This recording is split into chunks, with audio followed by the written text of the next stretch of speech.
Welcome everyone back to our second series of podcasts from ACSA, which is the Australian Curriculum Studies Association, called ACSA Insights. And we are delighted because this series looks at women in STEM education, particularly something that's very close to my heart. But what I'd like to start with is by acknowledging the traditional owners from the lands and the waterways from which we are meeting today. I am working and living on Whadjuk Noongar land here in Perth, and I would like to pay my respects to their elders, past and present, and with their continued guidance, their knowledge and their support to the education of all Australians. It gives me great pleasure today to welcome Professor Asha Rao. Asha is a Professor of Mathematics and Cybersecurity at the Royal Melbourne Institute of Technology. She specialises in cyber mathematics to enhance cybersecurity. Now, her research spans designing communication codes, detecting money laundering, and analysing human interactions in physical and cyber spaces. So already it sounds like a Hollywood movie. This is very exciting. Her work has resulted in the grants and publications and an art installation and invitations to cyber security meetings, including the UN Intergovernment Sessions on Cybercrime.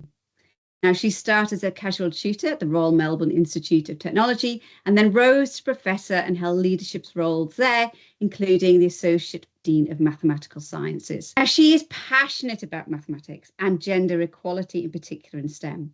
She frequently appears on live TV discussions on cybersecurity and engages in community activities. Now, I know this quite personally because we have been avid communicators virtually in a lot of different spaces, especially in the STEM space. So it is such a pleasure for me to meet with her today.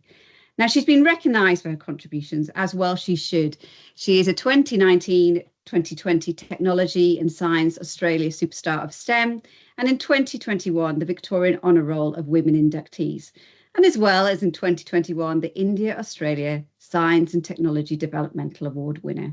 So it gives me the greatest of pleasure to welcome Asha here today. Thanks, Anna. It's so lovely to be here. Lovely to see you in person, as we said, virtually.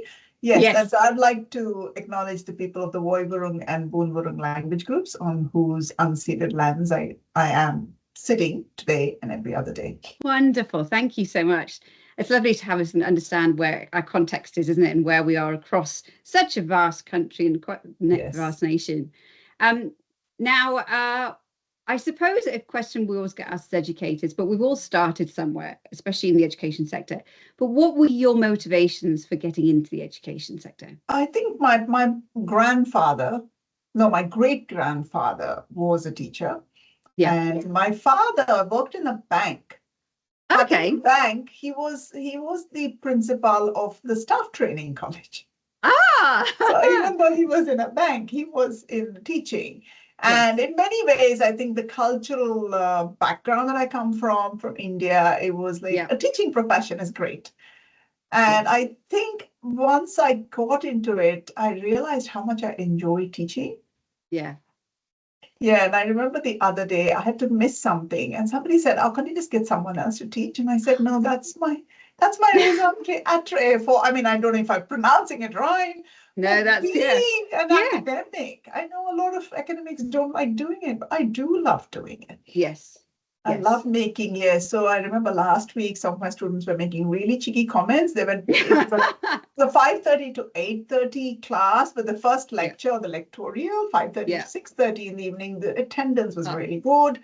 Oh, they were so cheeky. And I told them, you know what you have to watch out for is if I've been there, done that, didn't get the t-shirt, I can look cheekier than all of you. Exactly. Don't get me started. And you talk about that in such a beautiful way, because I think it's when you're talking about your students, I think that is a huge motivator because it's relationships, isn't it? We understand the value of relationships and that kind of that two-way feeling that we have as a teacher and as a student. So that's beautiful to hear.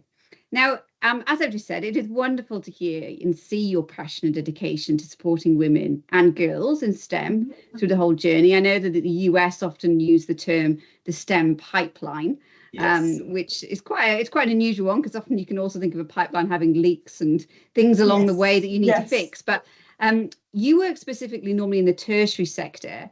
How do you think school educators can prepare students for tertiary STEM programs? So one of the things I have been noticing, and this is, thanks to all of you all of the many men and women, especially in the school sector, who I've spoken to. And it's often that there is this thing called STEM.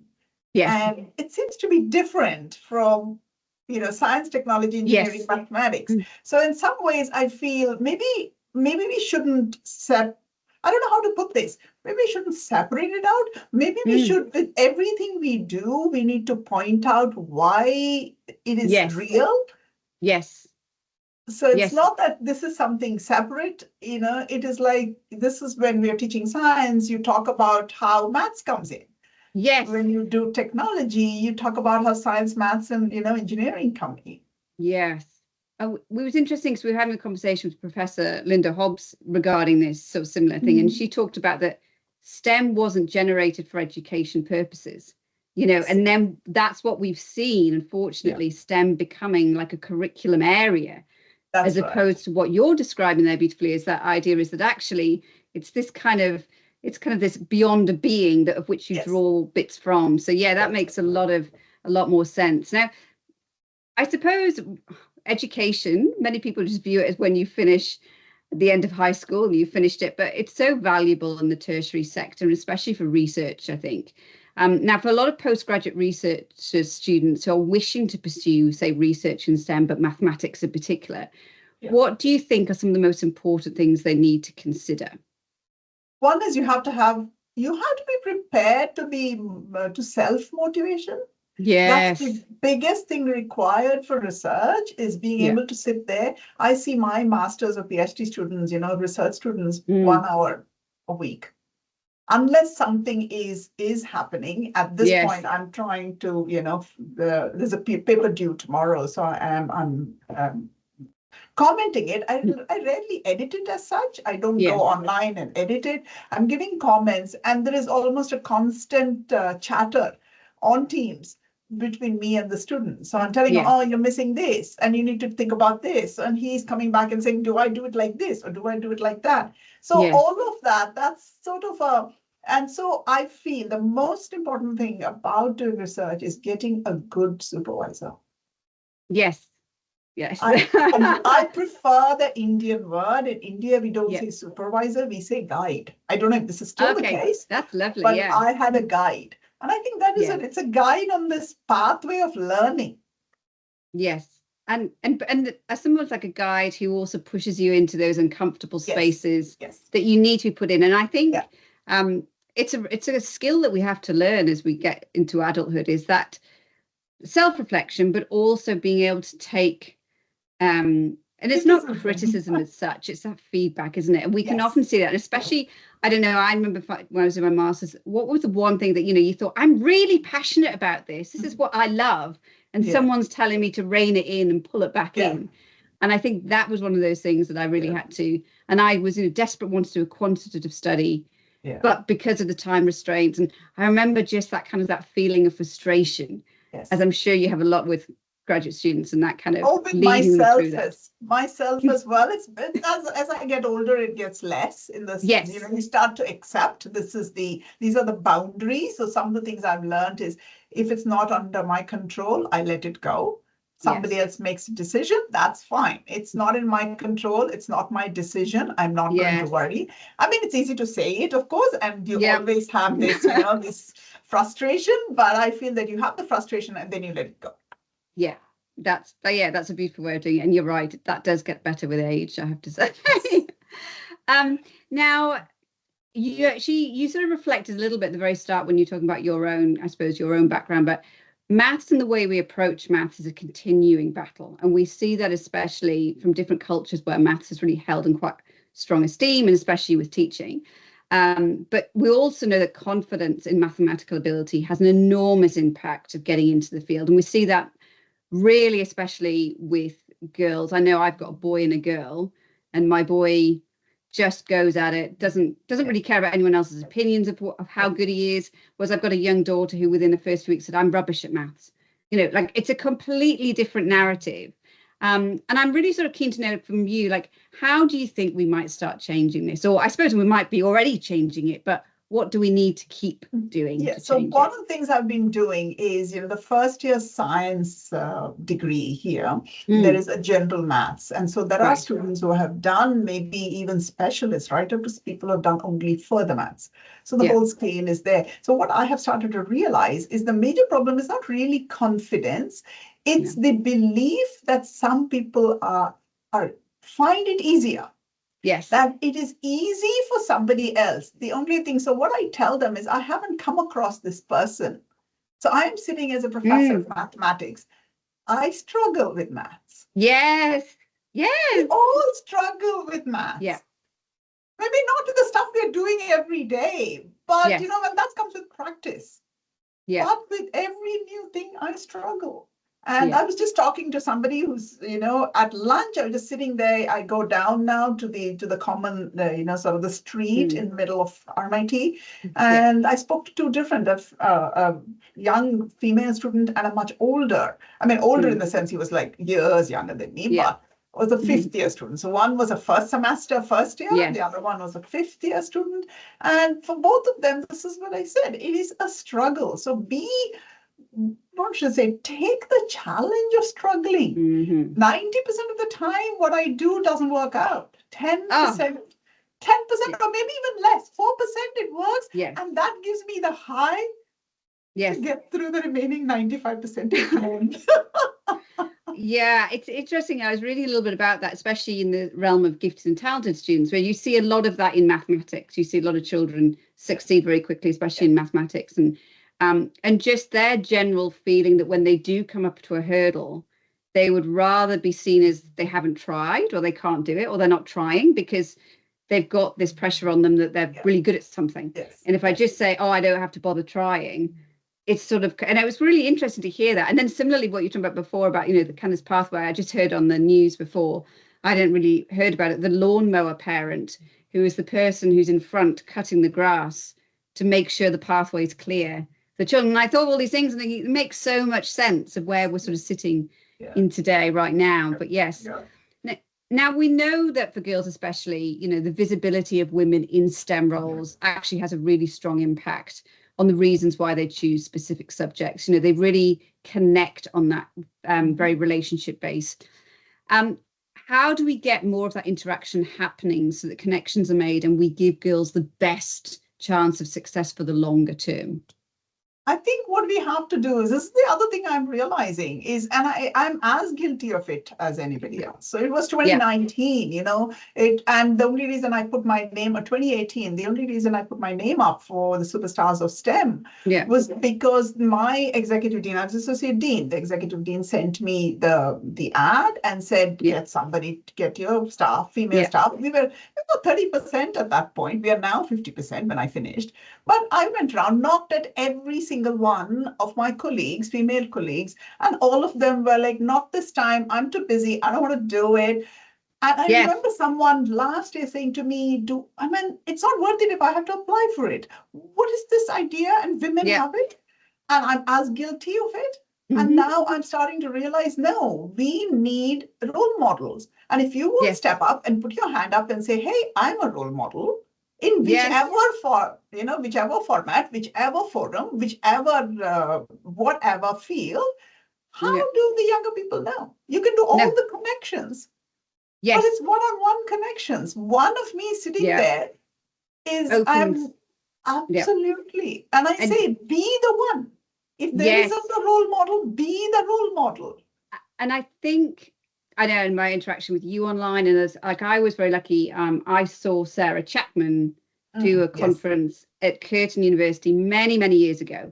And I connected like we did, used to go on Twitter and meet up. And then I remember one day she said to me, she sent a thing out just on the social saying, you need to apply for this. And I'd never really met Sarah or been that, but she said, I like you to do this. And I remember, and then got the kind of fellowship and would, but it was the power. And I remember saying to myself, somebody thought that I was enough to even go for that position. So I've always, the whole thing.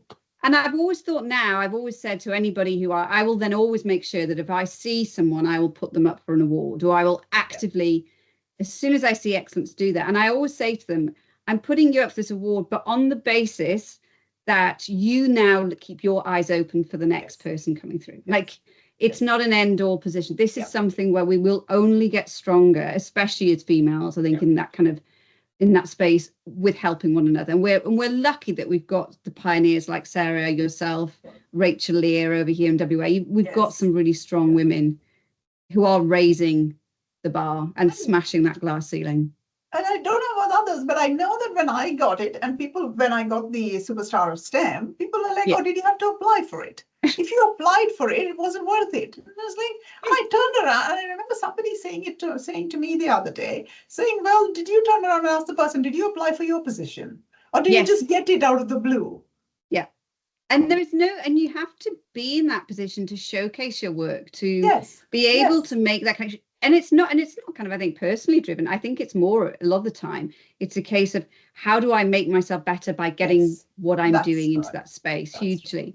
Now, we're coming back to what you have a lot of experience in, and I'll quite wholeheartedly say that this is somewhere that's actually quite a scary space for many people. Is a lot of your work's in cybersecurity, which is an area that is consistently and continually evolving, literally every day, but every minute, all of those things. How do we keep ourselves up with the latest developments and not bury our head in the sand like most of us probably try and do? Yeah, you know what? In some ways, the foundations don't change. So one of the wonderful things I've had the chance to do is that, I have worked with most of my work is at postgraduate level, not even undergraduate, it's postgraduate level. But one of my colleagues a couple of years ago was end of 2023. She said, okay, she met the person who leads the Monash Tech School. Yes. And they have that remit. So she said we could do something about cybersecurity there. So we now have a program called Cyber Powers. And you know what? We are trying to teach year 7 to 9 girls. But you know the one who's learning the most? Me. Yes.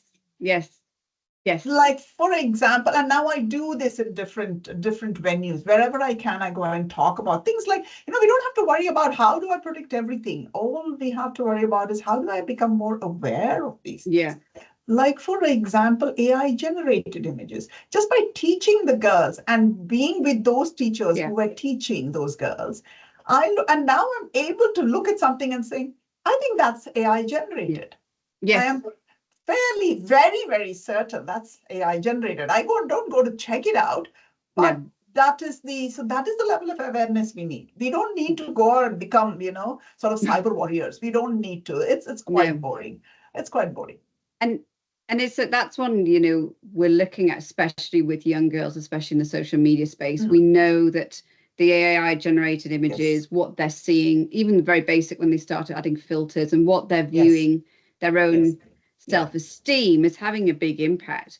But it's also that kind of that pulling back of understanding that we're sort of always comparing it to our own experience and what we believed our future to be. I was discussing with someone this morning that, really, we talk about all this tech going into schools, but probably the biggest department that you're now working with is your tech department. Whereas as a principal years ago, it was your teaching staff. But now all of these things, and we're looking at a future that is very different to what we are still sometimes teaching to.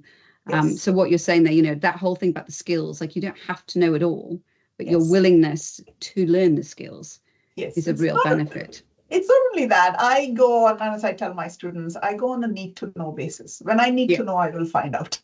Yes. Until then, I mean, you can't do it otherwise. We talk about how vast things are becoming and the speed at which things are changing. We just can't be experts at everything. But then that's also that lovely shift maybe of where teaching is going, from that kind of sage on the stage to the guide by the side, and relinquishing as a teacher the kind of that pressure to just impart wisdom and knowledge to a child. And not just children. One of the main things I say, so one of the things I'm trying to teach my cybersecurity students is what we call open source intelligence. Go find information. You would be surprised that this generation, this new generation, which has grown up with a whole bunch of tech, doesn't know how to find information, does not know how to decipher, to find out, to balance. All of that is missing. Yes. And that's an interesting point you make. So I remember used to finding a lot of, if I had staff come in who were relief staff and they'd be younger, you know, that they'd worked, as you're saying, all the time on a MacBook or whatever they'd used, but they were too terrified to switch the overhead, you know, the projector on because they didn't want to break it or they didn't. And I remember just thinking, well, you guys are so much further ahead. And I think it's the subconscious element that they've got. And they kind of have to push out into that space to understand. Yeah, it's because they have been fed stuff. Yes. So we think of your YouTube, think of, you know, Instagram, Facebook, Twitter, Blue Sky, whatever. Yeah. It's feeding you stuff. Yes. It's not, you are not required to go and search for it. Yes. So sometimes when I look out for stuff, I'm always checking. I'm always checking. Somebody said to me the other day, you shouldn't believe everything you see on social media. It's like, I don't. I actually go and do a bit of search and see what is the opinion. Are there other opinions? I can form my own opinion. It may not agree with your opinion, but it is not formed just by some algorithmic feed. And exactly that, the algorithm, you know, talking about something the other day with my son, like, because I'd watched a different TV show, completely different from what I normally watch, my algorithm has changed where I'm now I'm not getting, you know, whereas our daughter got a phone and we, you know, the house was flooded with cat videos and pony videos for a while. And now suddenly it changes and we've got golf and that mixture. But I said, sometimes you need that kind of algorithmic cleanse to reset yourself and go, this isn't just the world that I live in. There isn't lots going on. So being mindful, that's very important. Now, we're nearly at the end, but I've got this bit of a controversial question, and please, this is by no means my interpretation, but it's one of those questions we often get asked as STEM educators about the importance of which one, and especially with mathematics, because from day one, children are in that environment where they're asking one more, one less. And so we know the importance. We know that they have to get to a certain level in order to graduate school and all that sort of thing. So mathematics is held in such high esteem. Why then, and this is coming from to you as a mathematician, why do we need to bother with the S, the T, and the E? Should we not just make it maths? No, because you know what? Maths is the problem for mathematics is it's everywhere and it is invisible. Yeah. Students cannot see it. Children cannot see it. So if it doesn't sit all to them, it is just problems on a piece of paper. Yes. Piles and piles of, you know, lists and lists and lists of problems. So it's only, and this is what I talk about, saying that don't think it's only in a textbook. So then they have the question, when will I ever use this? Yes. If you are using it every day, the problem is, I've had people who are accountants, auditors, financial, who say to me, I never use maths. It's like, how the hell do you do your job? Yeah. Yes. And because mathematics is arithmetic, not what you do, but the problem is mathematics is what you do. Yes. And it's interesting you say that, because I literally had this conversation with my year 7 daughter yesterday, and she'd done badly on her first mathematics test, and she's normally quite good. And she said, but Mum, it was so difficult because it was all about words. And she said, I had to read all the words, and then it was all this, and I had to do the definite. And I sort of thinking, that sounds a bit bizarre from what I was looking at your curriculum. And then I realized it was an investigation. Yes. And just that whole concept of investigation in maths. Now, I remember doing that probably when I got up in upper levels of high school. But I think I probably saw it in context of like a scientific investigation. I could understand it, and especially with data and statistics.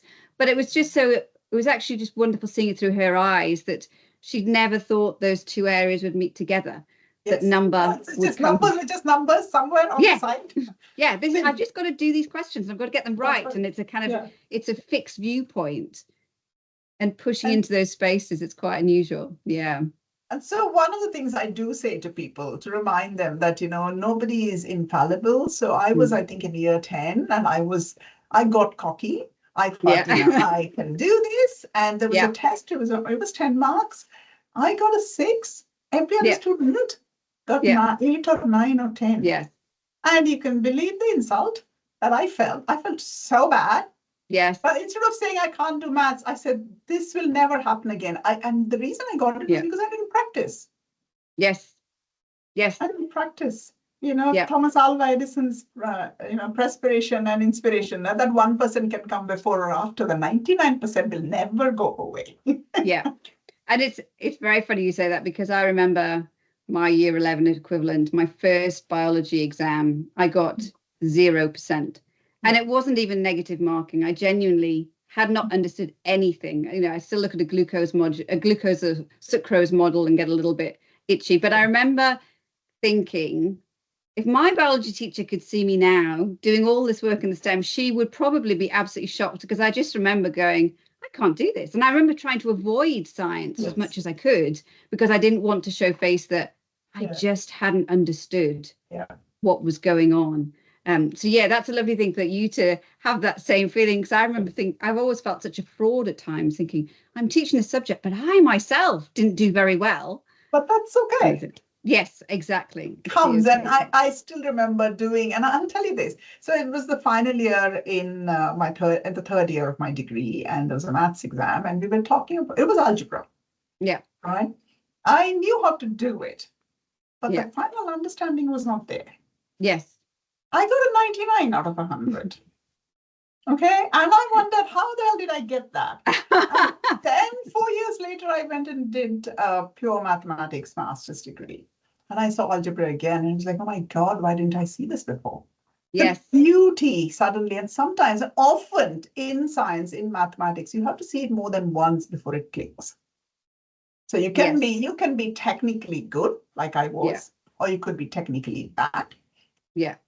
And that's a trap we can fall into, I think, as teachers, aren't we? That, oh, it's a video, so all of the children must love videos. But some children just don't, you know, my son's one who just doesn't connect with the video, or other ones might need to see it as a visual mind map. Yeah. And as you're saying, it might not be the first time. It could be the second or third time in a different context. Yes.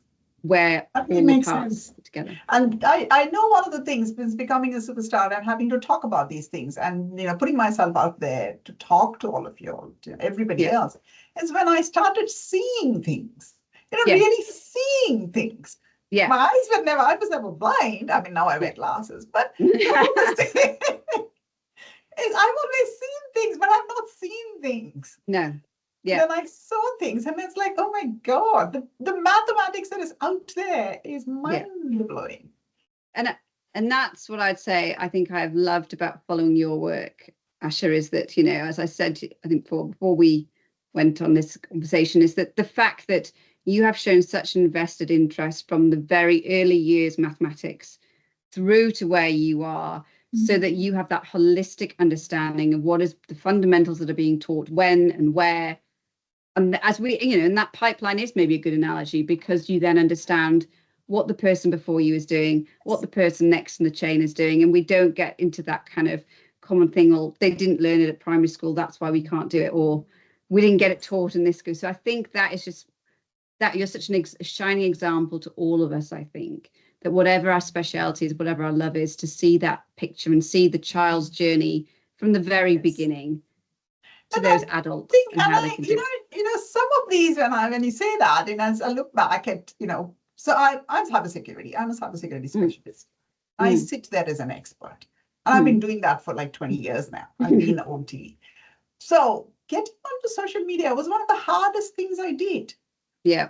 I couldn't. And then I thought about it and said, why would I go? Because it was on Twitter that we met. Yeah. That's what we call it. I will not call it anything else. Maybe you can call it hi, but The one I go on Twitter, I said, okay, what is so because I was asked, you get training as a superstar of STEM. And I was like, what is your message? And I was like, what is my message? And I said, okay, why would I go onto social media when I do not want to go on social media? And I thought, you know what? I need to connect to the people who produce the product that I use. Especially, I mean, co-students, you all produce them. I know it's a very, very bad analogy, but that's what I do as a tertiary educator. I take that product, and I thought, well, if I need to get a better product or to work out what you all are doing, I need to talk to you. Talking to each individual student, each person is not going to work. And there is definitely, I think, that misconception about social media. I know personally that, like yourself, the value it's added to me and my understanding of education has been huge, really considerably huge. But I think there is an element where we can get caught up in the self-promotion or the person who is doing this. And that's where we have to have that lens. And I think that's what a lot of people worry about, stepping into that space. And don't go in with the mindset that probably like you and I've gone, that actually, I just want to make those connections. I want to see what's out there beyond, and I suppose, and probably yourself, when we've come from other countries, I'm still very connected with a lot of the stuff that goes on in the UK, and I can see patterns and things happening. And I love being able to do that. And especially, I think, in our area of STEM, what goes on in like Singapore and those things, it's just so wonderful. When we talk about on that UN group, that intergovernment group must be fabulous, because you don't feel alone. You feel like you're part of something bigger. Yes. And that's the whole thing, being willing to learn.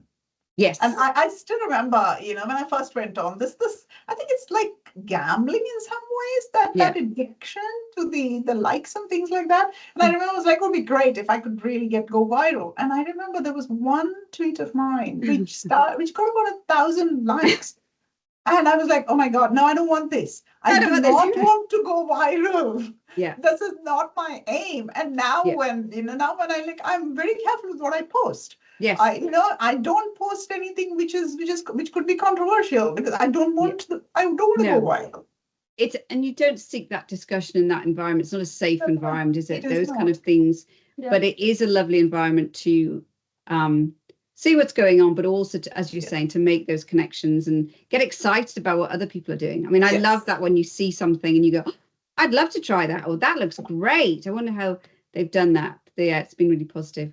Well, 30 minutes has gone so quickly, Asha. So I feel like this has gone so quickly. I'd like to thank you so much for being part of it. I mean, I know how much I've got out of actually just being face to face with you and having that connection, and hopefully one day meet actually in real life, if there is such a thing.